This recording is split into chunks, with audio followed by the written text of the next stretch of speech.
Hi,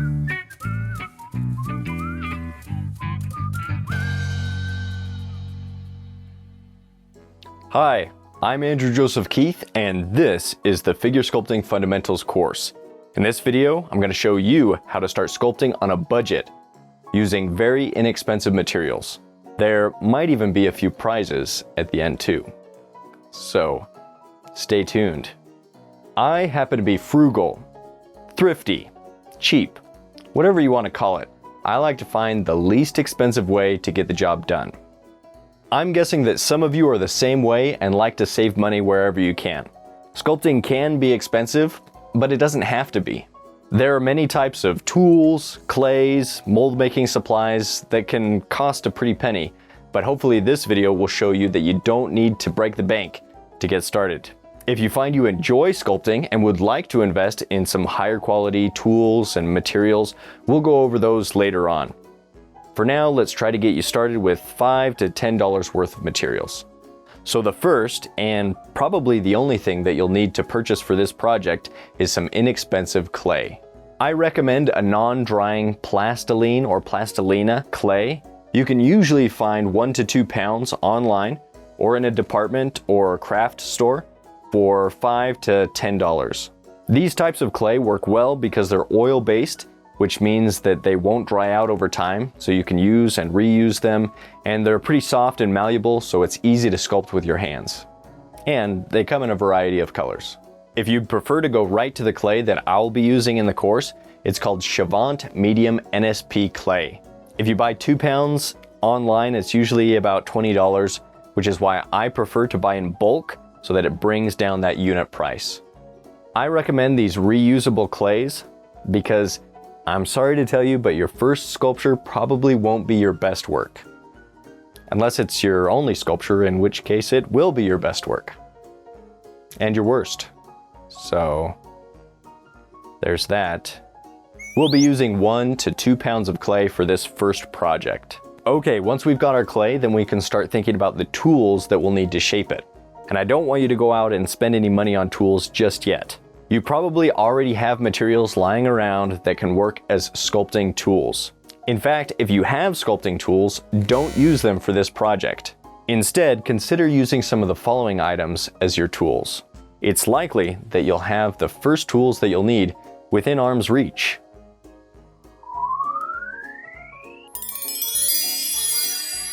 They're your hands.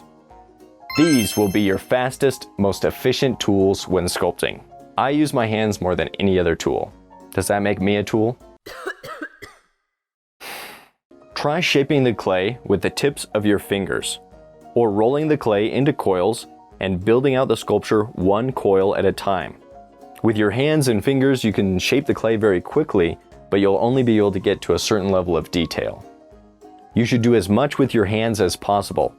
Even when I do tiny gesture studies, I'll often do the entire thing by hand with no other tools. However, when you're working small, you may need a more refined and specialized tool, one that only master sculptors can get their hands on. It's a paperclip. Can we add that with CGI? These make great tools. You can use the looped ends to scoop out clay, you can bend the paperclip into a sharp angle for a different effect, or use the point to work on small details. Paperclips are so versatile that in a future video, I'll show you how to make tools using just a paperclip, a cheap ballpoint pen, and some epoxy. Some type of MacGyver thing here. A safety pin can also be used. Like a paperclip, a safety pin makes a great loop tool. You can use the side of the pin to scrape away planes. The end, where the pin fastens, can be used to press and form the clay in concave areas, and the pin can be used as a needle tool to work on details. Cheap butter knives are also great at shaping clay. One of the tools I use the most is a simple butter knife. With it, I can cut away clay and create flat or rounded planes by pressing the flat of the blade against the clay. Here's a few butter knives that I purchased at a secondhand store for next to nothing. Spoons and forks can work as well, and sometimes the bottom of the handle can also be used to shape the clay. An old toothbrush can be used as a push tool or a texturing tool. Just don't brush your teeth with it after. This stuff isn't mint flavored. It's rather bland. I mean, I never much cared for it. There are many other tools that you could use for this project. Feel free to be creative, but for this project, don't use tools that are specifically designed for sculpting. That's cheating. Now that you've got some clay and some improvised tools, you're almost ready to start sculpting. Here are some other materials that you're welcome to use, but again, if you need to purchase anything, just don't spend too much. The whole point of this is to start sculpting for as little as possible. Aluminum foil or crumpled up paper and masking tape can be used to create an armature that you can add clay onto. This way you can make a larger sculpture with just the 1 to 2 pounds of clay because the inside is filled with another material. Don't make it too large though. A larger sculpture will take longer and you might run out of clay. Copper or aluminum wire can be used to make armatures that you can add the clay to, but if you don't have any wire lying around, don't go out and purchase any just yet.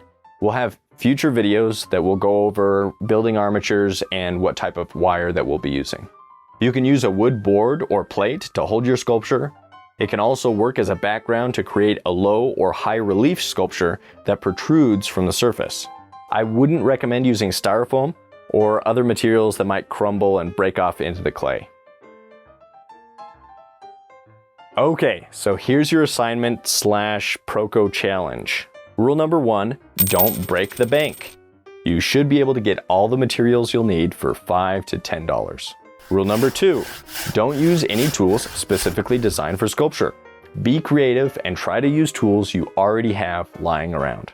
Rule number 3, use the reference photos provided in the link below. Unlike drawing, we'll want photos from multiple angles. The more visual information that we have, the better. These photos were provided by posespace.com, which has the full uncensored versions of these and other poses on their website. You are able to use these reference photos in any way you like. You can do a bust of the head, a close-up of the facial features, a torso study. You can do high or low relief. You can do the full figure. You can do it realistic or abstract, whatever you want. Be creative. You're the artist. And we'll be giving away a few prizes to a few individuals that submit their work. Once you've created the sculpture, take a nice photo from the best angle with good lighting and include the tools that you use to sculpt it. And upload your photo to social media using the hashtag #CheapSculptureChallenge. Don't get too frustrated, especially if this is your first sculpture. Sculpting is a whole new ballgame compared to drawing in a whole new dimension. By documenting this first challenge, you'll be able to see how much your sculptures improve as you continue to do the assignments throughout this course. And for some of the prizes, we're gonna have some model packs. We'll have a copy of my new ebook, An Artist's X-Ray Vision on the male figure, which is awesome. We'll also do a Zoom call lesson where I can see what you're looking for and help you through anything that you wanna work on. There will also be a group online sculpting session that we'll do together, live, so that'll be cool. And for our number 1 prize, we will have a new carving of an eye that I did not too long ago, cast in resin. I wanted the car, but wasn't in the budget, but that'll be pretty cool. So we've got these awesome prizes. Please participate. I'd love to see your work. If those prizes don't get you motivated to participate, I don't know what would, frankly. When selecting those that win prizes, we will be looking at how well the model references were used, attention to detail, difficulty of what was sculpted, craftsmanship, creativity, and how well the work was documented.